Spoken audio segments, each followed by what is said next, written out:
அஸ்ஸலாமு அலைக்கும் வரஹ்மத்துல்லாஹி வரகாத்து. இப்போ முஹம்மது நபி ஸல்லல்லாஹு அலைஹி வஸல்லம் அவங்க பேரை கேட்டால் சலவாத் சொல்லணும்னு ஹதீஸில் இருக்குது.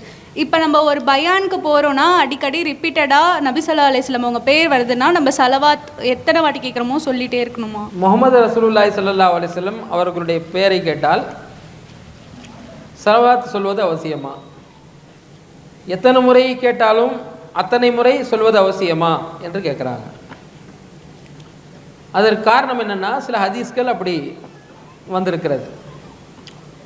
ரசூலுல்லாஹி ஸல்லல்லாஹு அலைஹி வஸல்லம் அவர்கள் 3 மெம்பரில் ஏறி ஒவ்வொரு மெம்பராக இறங்கும் பொழுது ஆமீன் ஆமீன் ஆமீன்னு சொல்கிறாங்க.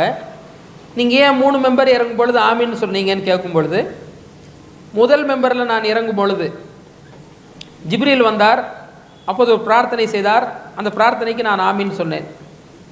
ஜிப்ரீல் அவர்கள் 2வது மெம்பரில் நான் ஏறும் பொழுது பிரார்த்தனை செய்தார், அப்போது அவர் ஒரு பிரார்த்தனை செய்தார், நான் ஆமீன் என்றேன். 3வது மெம்பரில் ஒரு பிரார்த்தனை, அதுக்கு ஆமீன் சொன்னேன்றார்.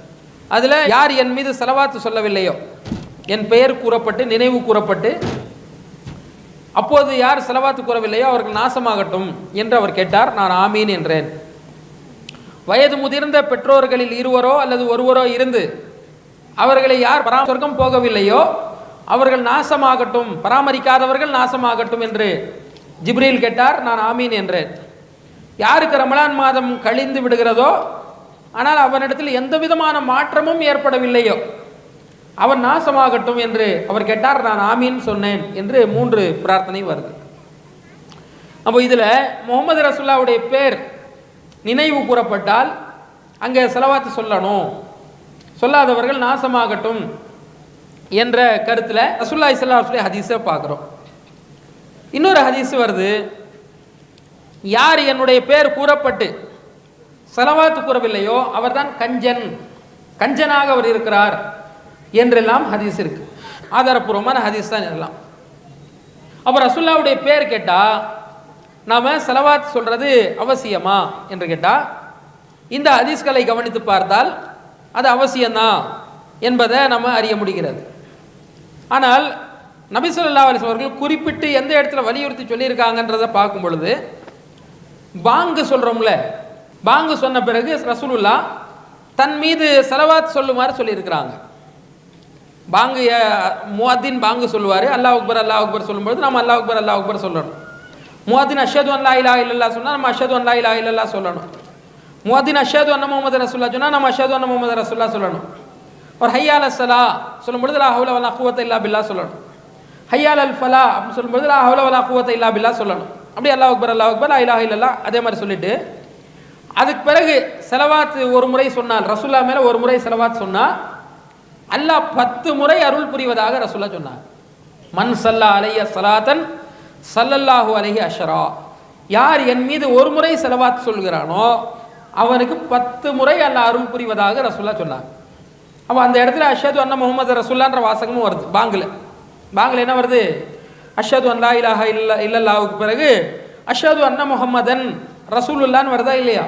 இப்போ முஹம்மது என்ற வார்த்தை வருதுன்றதையும் நம்ம பார்க்குறோம். அதற்கு பிறகு ரசூலுல்லாஹ் ஸலவாத் சொல்கிறத, ஒரு முறை ஸலவாத் சொல்கிறத 10 முறை அல்லாஹ் அருள் புரிவதாகவும் வலியுறுத்தி சொல்லியிருக்கிறத நம்ம பார்க்குறோம். இன்னொரு விஷயம், ஸலவாத்னா என்ன?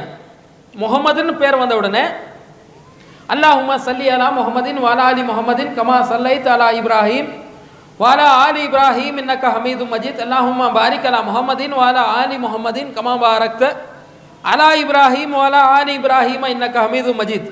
இவ்வளோ நீளமாக இருக்கல, இதுதான் ஸலவாத். ஸலவாத்ன்றது இதுதான். ரசூலுல்லாஹ் பாங்குக்கு பிறகு சொல்லுங்கன்னு சொன்னது எது? இதை தான் சொல்லியிருக்காங்க.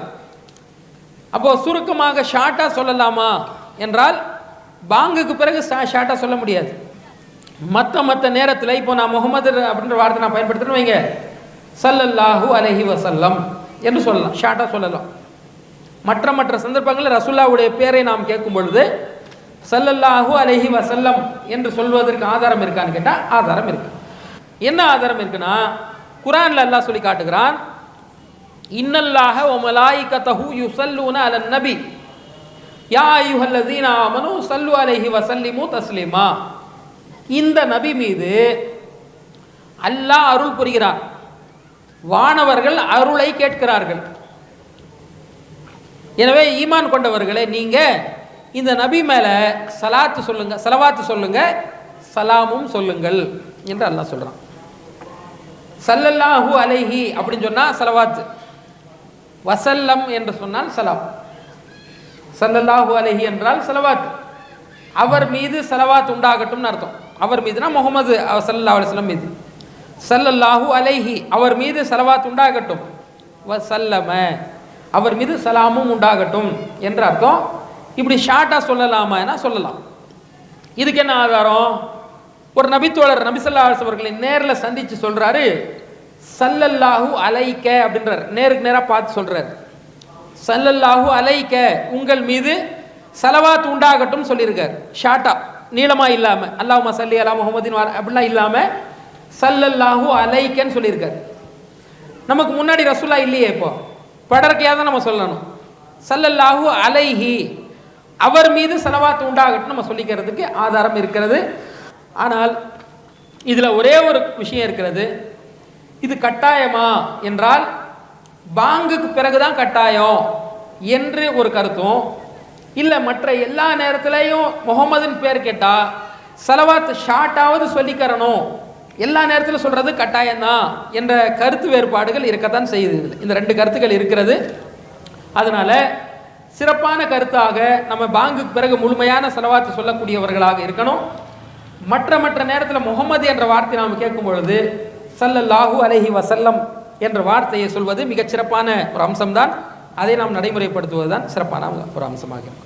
அல்லாஹு அக்பர், அல்லாஹு அக்பர்.